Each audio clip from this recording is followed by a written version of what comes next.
One day, Paddington was making his way back to number 32 Windsor Gardens when he came across a most unusual notice. It said, "Test your weight free." Paddington liked anything free. But when he climbed on the scales, he nearly fell off them again with surprise. Even allowing for the fact that he'd had an extra bun for his 11s that morning, the needle went right off the end of the dial.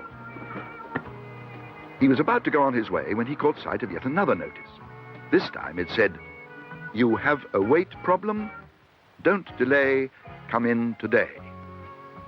Paddington needed no second bidding, and he hurried inside as fast as his legs could carry him.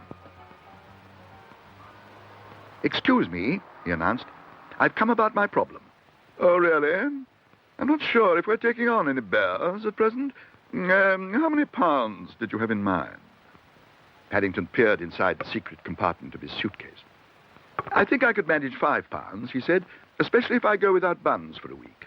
5 pounds? My goodness, I can see I misjudged you. You're just the sort of client we like to have. If you care to wait in the gym, I'll send our Mr. Constantine to see you. You might like to start off with one of his pummels before he shows you the ropes." Paddington licked his lips. "I think I'd like 2, please," he announced. 2 of Mr. Constantine's pummels?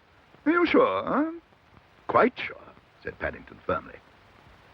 "Gracious me." Paddington had never been inside a gymnasium before, but he decided he liked it very much indeed. In fact, it was so comfortable, he was soon fast asleep, and quite unprepared for Mr. Constantine's arrival.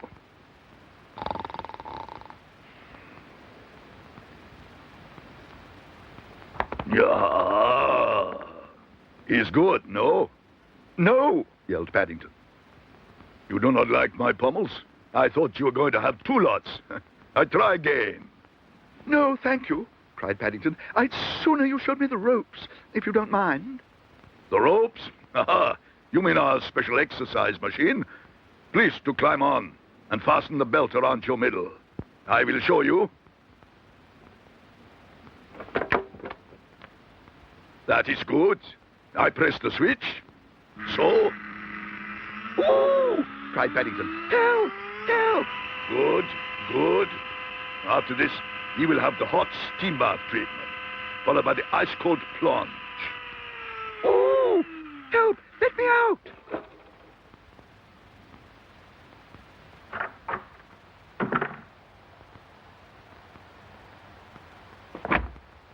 "I'm afraid you can't stay there.